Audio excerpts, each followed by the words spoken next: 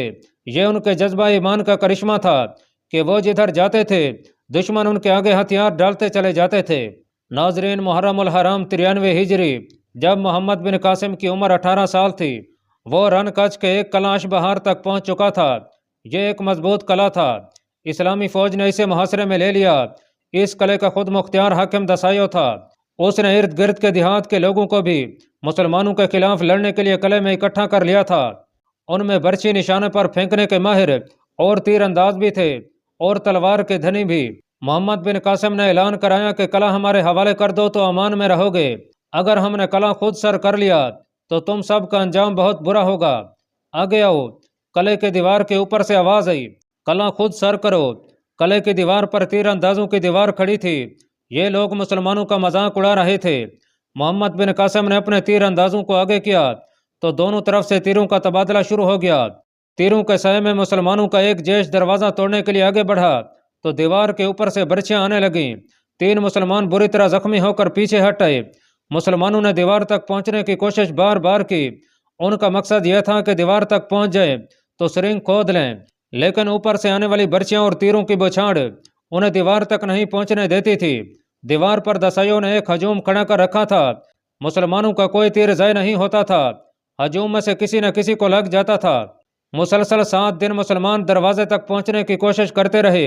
ادھر دیوار پر جو ہجوم تھا اس میں بہت سے آدمی زخمی ہو چکے تھے۔ یہ لوگ فوجی نہیں تھے، انہیں دیہات سے بلا کر دیوار پر کھڑا کر دیا گیا تھا۔ انہوں نے جب اپنے ساتھیوں کو تیروں سے زخمی ہوتے اور تڑپتے دیکھا تو ان کا حوصلہ جواب دے گیا۔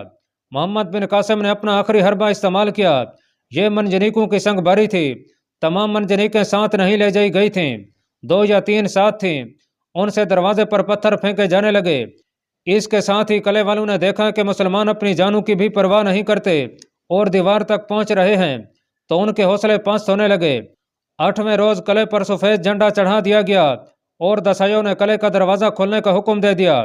اس نے محمد بن قاسم کا استقبال کیا اور امن کی درخواست کی۔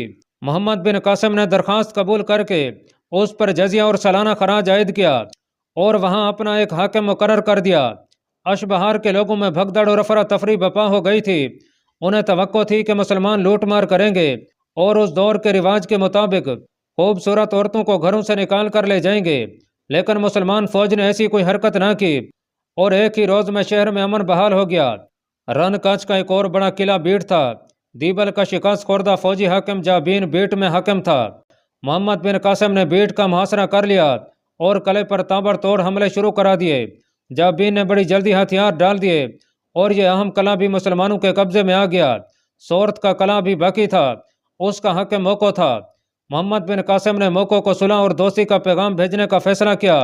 شعبان ثقفی نے کہا کہ موقع کے پاس وہ خود جائے گا اور اسے اس کا وعدہ یاد دلائے گا۔ محمد بن قاسم نے شعبان ثقفی کو ہی بھیج دیا اور اس کے ساتھ محافظ دستے کے 20 سوار بھیجے گئے تھے۔ موقع کو جو ہی اطلاع ملی کہ مسلمانوں کا ایلچی آیا ہے تو اس نے اسے فوراً بلا لیا۔ اب شعبان ثقفی تاجروں کے بحروپ میں نہیں تھا، اس کے لباس سے اس کے رتبے کا اندازہ ہوتا تھا۔ موقع اسے دیکھ کر مسکرایا اور اسے عزت اور احترام سے بٹھایا۔ اسے اس نے پوری تعظیم دی جو ایک سالار کو یا کسی دوسرے بادشاہ کے ایلچی کو ملنی چاہیے۔ میں جانتا ہوں تم کیوں آئے ہو، موقع نے کہا۔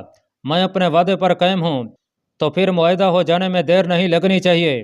شعبان ثقفی نے کہا، ہمارے سالار اعلیٰ اور لشکر کے امام محمد بن قاسم نے کہا ہے کہ آپ کا راج اسی طرح قائم رہے گا اور اس کی اور آپ کی تمام رعایا کی حفاظت ہماری ذمہ داری ہوگی۔ کیا آپ ہمارے سالار سے ملنا پسند کریں گے یا وہ آ جائیں اور آپ ان کے لیے قلعے کے دروازے کھول دیں؟ میرے محترم دوست، موقع نے کہا، تم یہ تو جانتے ہو کہ میں اس علاقے کا حاکم اور خاندانی طور پر راجکمار ہوں، لیکن تم یہ نہیں جانتے کہ ہمارا خاندان ان جنگجو خاندانوں میں سے ہے جنہیں لوگ اپنا اور اپنے ملک کا محافظ سمجھتے ہیں۔ وہ تسلیم کرتے ہیں کہ حکمرانی اور بادشاہی کا حق انہی جنگجو خاندانوں کو حاصل ہے۔ اگر میں تمہارے سالار سے ملنے کے لیے چلا جاؤں تو اس کا مطلب یہ ہوگا کہ میں نے اطاعت قبول نہیں کی بلکہ شکست قبول کی ہے۔ تم مجھے پہلی بار ملے تھے تو میں نے تمہیں بتایا تھا کہ میرا اپنا بھائی اور باپ میرے دشمن بنے ہوئے ہیں۔ ہماری دشمنی ایسی نہیں کہ ہم آپس میں لڑیں، لیکن وہ دونوں کہتے ہیں کہ میں اپنے خاندان کے لیے بدنامی کا باعث بنتا ہوں، لیکن وہ دونوں تو ہتھیار ڈال چکے ہیں۔ شعبان ثقفی نے کہا، وہ تو بات کرنے کے قابل بھی نہیں رہے۔ یہی ایک وجہ ہے کہ میں دوستی کے معاہدے کے لیے تمہارے سالار کے پاس نہیں جانا چاہتا۔ موکو نے کہا، تو کیا اس کا مطلب یہ ہوگا کہ آپ دوستی کا معاہدہ نہیں کریں گے؟ شعبان سقفی نے کہا، کیا آپ ہمارا مقابلہ کر سکیں گے؟ یہ الگ بات ہے کہ میں مقابلہ کر سکوں گا یا نہیں۔ موکو نے کہا، میں یہ فیصلہ کر چکا ہوں کہ آپ کے ساتھ دوستی کا معاہدہ کروں گا، لیکن اس کا کوئی اور طریقہ اختیار کروں گا۔ میں اپنی اس رعایا کو جس میں ہر دل عزیز ہوں یہ تاثر نہیں دینا چاہتا کہ میں نے بت دلوں کی طرح مسلمانوں کے آگے ہتھیار ڈالے ہیں۔ مجھے تمہاری بات سمجھنے میں دشواری محسوس ہو رہی ہے۔ شعبان سقفی نے کہا، مجھے شک ہونے لگا ہے کہ تم ہمیں دھوکہ دے رہے ہو۔ اللہ پاک کمی بیشی معاف فرمائے۔ اللہ آپ کا حامی و ناصر ہو، آمین۔